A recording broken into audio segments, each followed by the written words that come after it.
माघ मास महत्व 7वां अध्याय। गणपति जी महाराज की जय, सत्यनारायण भगवान की जय। चित्रगुप्त ने उन दोनों के कर्मों की आलोचना करके दूतों से कहा कि बड़े भाई कुंडल को घोर नरक में डालो और छोटे भाई विकुंडल को स्वर्ग ले जाओ, जहाँ उत्तम भोग है।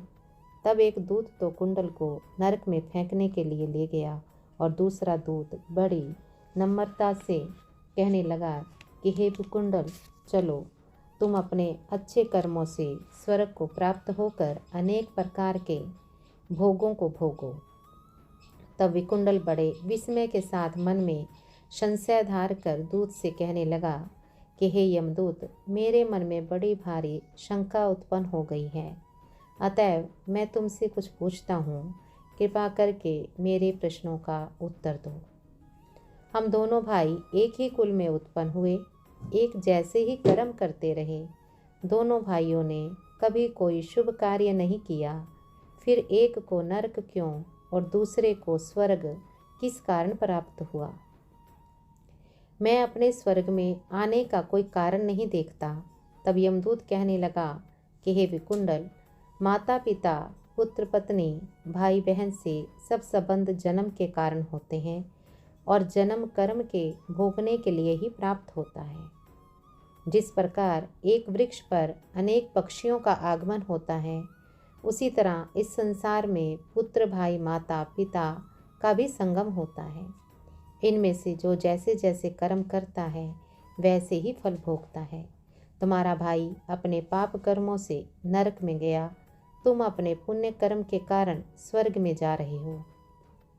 तब विकुंडल ने आश्चर्य से पूछा कि मैंने तो आजन्म कोई धर्म का कार्य नहीं किया, सदैव पापों ही में लगा रहा। मैं अपने पुण्य के कर्म को नहीं जानता। यदि तुम मेरे पुण्य के कर्म को जानते हो तो कृपा करके बतलाइए। तब देवदूत कहने लगा कि मैं सब प्राणियों को भली भांति जानता हूँ, तुम नहीं जानते। सुनो, हरिमित्र का पुत्र सुमित्र नाम का ब्राह्मण था, जिसका आश्रम यमुना नदी के दक्षिणोत्तर दिशा में था। उसके साथ जंगल में ही तुम्हारी मित्रता हो गई और उसके साथ तुमने 2 बार माघ मास में श्री यमुना जी में स्नान किया था। पहली बार स्नान करने से तुम्हारे सब पाप नाश हो गए और दूसरी बार स्नान करने से तुमको स्वर्ग की प्राप्ति हुई। सो हे वैश्यवर, तुमने 2 बार माघ मास में स्नान किया, इसी के पुण्य के फल से तुमको स्वर्ग प्राप्त हुआ और तुम्हारा भाई नरक को प्राप्त हुआ। दत्तात्रेय जी कहने लगे कि इस प्रकार यह भाई के दुखों से अति दुखित होकर नम्रतापूर्वक मीठे वचनों से दूतों से कहने लगा कि हे दूतों, सज्जन पुरुषों के साथ 7 पग चलने से मित्रता हो जाती है और यह कल्याणकारी होती है।